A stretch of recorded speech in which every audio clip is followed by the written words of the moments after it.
बिस्मिल्लाहिर्रहमानिर्रहीम, अस्सलाम वालेकुम। मैं फैज़ान रिजवी हूँ और आप मेरा यूट्यूब चैनल देख रहे हैं। रशिया और यूक्रेन के दरमियान जारी टेंशन्स के हवाले से इंपॉर्टेंट अपडेट्स, जहाँ पर रूस के सदर व्लादिमीर पुतिन ने एक इंपॉर्टेंट फैसला, बड़ा फैसला वापस ले लिया, जिसके बाद सोशल मीडिया पर रूसी फौज, रूसी असलहे, टैंक्स, गोले बारूद की वीडियोस वायरल होने लगी। वो वीडियोस भी आपको दिखाऊंगा। इमैनुअल मैक्रोन, फ्रांस के सदर, ने टेंशन्स को हाई देखते हुए एक और कोशिश की। गुज़िश्ता रात उन्होंने रूस के सदर व्लादिमीर पुतिन को टेलीफोन कॉल की। 105 मिनट तवील यानी कि पौने 2 घंटे गुफ्तगू हुई दोनों ममालिक के सरबराहान के दरमियान। फ्रांस के सदर इमैनुअल मैक्रोन और रूस के सदर व्लादिमीर पुतिन के दरमियान 105 मिनट तवील गुफ्तगू हुई, जिसके बाद आज सुबह यानी मंडे की सुबह फ्रांस की जानिब से एक दावा सामने आया। फ्रांस की जानिब से ये कहा गया कि इमैनुअल मैक्रोन को बड़ी कामयाबी मिली है। गुज़िश्ता रात होने वाली टेलीफोनिक गुफ्तगू के दरमियान बड़ी कामयाबी मिली है। अब मैं दावा क्यों कह रहा हूं और बड़ी कामयाबी क्या है वो भी आपको बताऊंगा आज की वीडियो में। उससे कबल मैं आपको बता दूं, आपको याद होगा रूस ने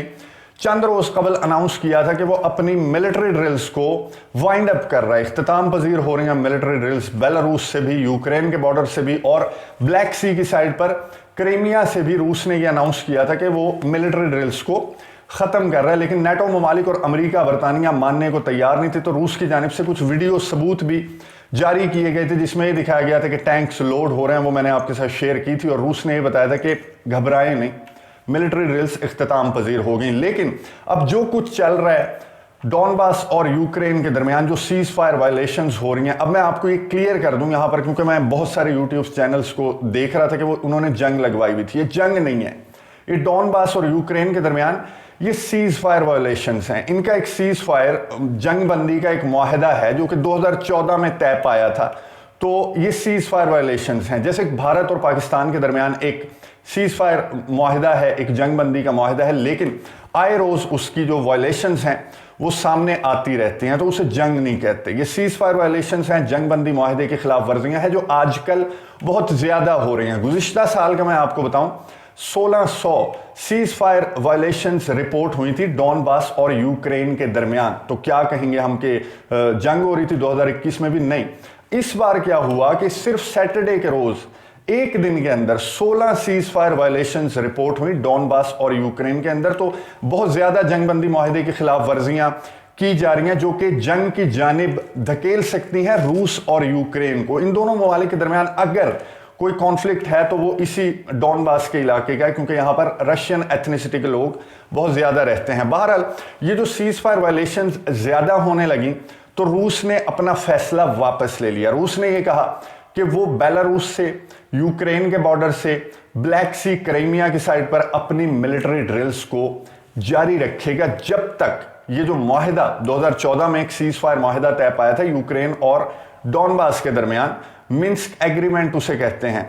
तो रूस की जानिब से यह कहा गया कि वो मिलिट्री ड्रिल्स अपनी जारी रखेगा, बेलारूस में भी, यूक्रेन के बॉर्डर पर भी और क्रीमिया में भी, ब्लैक सी की साइड पर, जब तक मिन्स्क एग्रीमेंट के नुकात पर अमल दरामद करते हुए यूक्रेन सीज फायर, जंग बंदी को यकीनी नहीं बना लेता। तो ये रूस की जानिब से बड़ा फैसला वापस लिया गया, जिसके बाद ये देखा गया सोशल मीडिया पर, रूस के मीडिया पर, टिकटॉक पर, फेसबुक पर और ट्विटर पर बहुत ज्यादा वीडियोस मैंने गुज़िश्ता रात देखी। तो ये सैकड़ों वीडियोस हैं, जिनमें से चंद एक मैं आपके साथ शेयर करूंगा। ये वीडियोस बनाई हैं रूसी शहरियों ने और कुछ इस तरह के स्लोगन्स इन वीडियोस के साथ लिखे हुए हैं। जैसे मैं आपको एग्जांपल दूं, जब हमारे हमसाये के साथ, मशरिकी हमसाये के साथ अगर टेंशन्स हाई होने लगती हैं, यहाँ कहीं पर हम फौज को, अपनी पाक आर्मी को देखते हैं तो हम नारे तकबीर बुलंद करते हैं। पेट्रियाटिज्म जो है वो आपके अंदर एक फितरी चीज़ है, नेचुरल है, तो हम नारे तकबीर बुलंद करते हैं, पाकिस्तान जिंदाबाद, पाक फौज जिंदाबाद के नारे लगाते हैं। इसी तरह रूस में जो इस वक्त माहौल है वो ऐसा है कि इन वीडियोस के साथ स्लोगन्स हैं कि डोंट मैस विद रशिया और रशिया के साथ लड़ने की जुर्रत ना करना और हम तुम्हें सबक सिखा देंगे वगैरह वगैरह। ये वीडियोस इतनी ज़्यादा हैं, आप अगर सर्च करें सोशल मीडिया पर तो इतनी ज़्यादा वीडियोस हैं कि ये आपको बैकग्राउंड में नज़र आ रहा होगा, ट्रेनों पर लाद कर टैंक्स, आर्टिलरी, गोला बारूद, मिसाइल, बहुत सारा जंगी सामान वो जा रहा है बॉर्डर की जानिब, यूक्रेन के बॉर्डर की जानिब। बेलारूस में ऑलरेडी है, क्रीमिया में ऑलरेडी है। तो रूस के जो शहरी हैं वो शेयर करने लग गए ये फुटेजेस कि अब तुम्हें समझ आएगी कि मिलिट्री ड्रिल्स इख्तिताम पजीर हुई हैं या नहीं। तो इमैनुअल मैक्रोन फ्रांस के सदर जो बहुत कोशिशें कर रहे हैं कि बातचीत के ज़रिए मामलात हल हो जाएं और अमेरिका और बरतानिया की कोशिशों को कामयाब ना होने दिया जाए, जो जंग की जानिब धकेलना चाहता है यूक्रेन और अमेरिका को।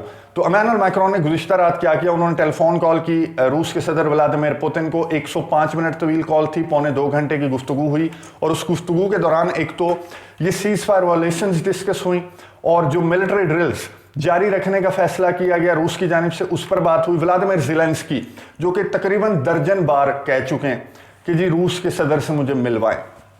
व्लादिमीर ज़ेलेंस्की जो यूक्रेन के सदर हैं, उन्होंने जो सिक्योरिटी कॉन्फ्रेंस हुई थी उसके दौरान भी एक बार फिर से अपनी ख्वाहिश दोहराई कि वो रूस के सदर व्लादिमीर पुतिन से मिलना चाहते हैं। तो फ्रांस के सदर इमैनुअल मैक्रोन ने रूस के सदर व्लादिमीर पुतिन से ये तमाम चीज़ें जो हैं वो डिस्कस की। व्लादिमीर पुतिन ने ये कहा कि एक तो ये जो सीज फायर वायलेशंस हो रही हैं डॉनबास और यूक्रेन के दरमियान, इसे रुकवाएं।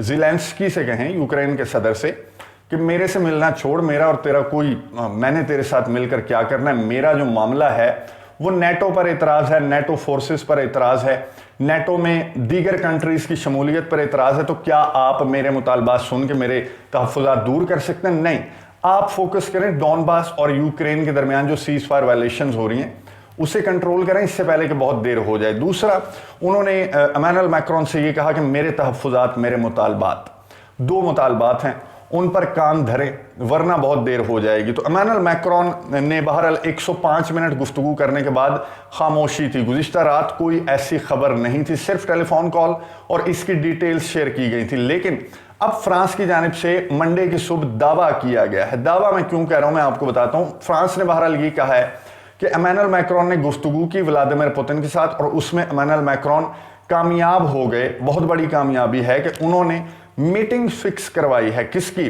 व्लादिमीर पुतिन और जो बाइडन की। जो बाइडन अमेरिका के सदर और रूस के सदर व्लादिमीर पुतिन के दरमियान मुलाकात तय करवाई है इमैनुअल मैक्रोन फ्रांस के सदर ने, और इस मुलाकात में जो है वो डिस्कस किया जाएगा जो रूस के तहफ़्फ़ुज़ात हैं उनको डिस्कस किया जाएगा, सिक्योरिटी कंसर्न्स को डिस्कस किया जाएगा इस मुलाकात के अंदर। अब मैं दावा क्यों कह रहा हूं, हालांकि जो स्टेटमेंट फ्रांस की जानिब से जारी की गई इसको सेकंड कर चुकी हैं जेन साकी, व्हाइट हाउस की तर्जमान। व्हाइट हाउस की जानिब से स्टेटमेंट जारी की गई है कि जी हां, इमैनुअल मैक्रोन ने मुलाकात तय करवाई है व्लादिमीर पुतिन और जो बाइडन की, लेकिन जब तक ये मुलाकात नहीं होती तब तक अगर रूस जो है उसने कोई हरकत करने की कोशिश की है, जिस तरह से वीडियोस नजर आ रही हैं, तो रूस ने अगर हमला करने की कोशिश की यूक्रेन पर किसी भी बहाने से, तो फिर ये मुलाकात तय नहीं होगी। ये मुलाकात जो बाइडन और व्लादिमीर पुतिन के दरमियान नहीं होगी। ऑब्वियस है, बहरहाल ये धमकी जो है वो अमेरिका और जो बाइडन के लिए कोई नई नहीं है। उंगलियां उठा उठा के आपको याद है कि जो बाइडन धमकियां दे रहे थे कि अगर तुमने थोड़ी सी, अब वो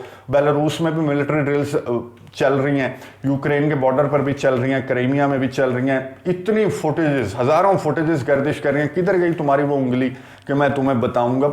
जो गरजते हैं वो बरसते नहीं, जो भौंकते हैं वो काटते नहीं है। तो जो बाइडन का यही सीन है। अब भी व्हाइट हाउस की जानिब से यही स्टेटमेंट जारी की गई कि ठीक है, मुलाकात तो है और जो बाइडन मुलाकात करेंगे, तुम्हारे सिक्योरिटी कंसर्न सुनेंगे, तुम रिजेक्ट कर चुके हो, अब क्यों सुन रहे हो सिक्योरिटी कंसर्न। तो बात यह है कि ये वीडियोस देखकर, व्लादिमीर पुतिन के फैसले देखकर, खामोशी के साथ जो वो आगे बढ़ रहे हैं अपने कंसर्न्स को लेकर, उन्हें देखते हुए जो बाइडन जो है उनका सॉफ्टवेयर अपडेट हो चुका है, सीधी बात है। बहरहाल व्हाइट हाउस और इमैनुअल मैक्रोन फ्रांस ने कंफर्म किया है कि जो बाइडन और व्लादिमीर पुतिन की मुलाकात होगी। अब कब होगी मैं आपको बता दूं। एक तो थर्सडे को एक मुलाकात है, एक मीटिंग है जो कि फॉरेन मिनिस्टर, रशिया के फॉरेन मिनिस्टर सर्गे लैवरोव और एंटनी ब्लिंकन के दरमियान ये मीटिंग होनी है। उस मीटिंग में तय पाएगा कि ये 2 बड़े कहां पर मिलेंगे, किस तरह से मुलाकात होगी, फिजिकल अपीयरेंस होगी या वर्चुअल मीटिंग होगी, फिजिकली होगी, और मोस्ट प्रोबेबली फ्रांस में ही होगी क्योंकि वो सालस का किरदार अदा कर रहा है फ्रांस। क्योंकि ये जो वर्चुअल मीटिंग है, टेलीफोनिक गुफ्तगू है, ये हो चुकी है।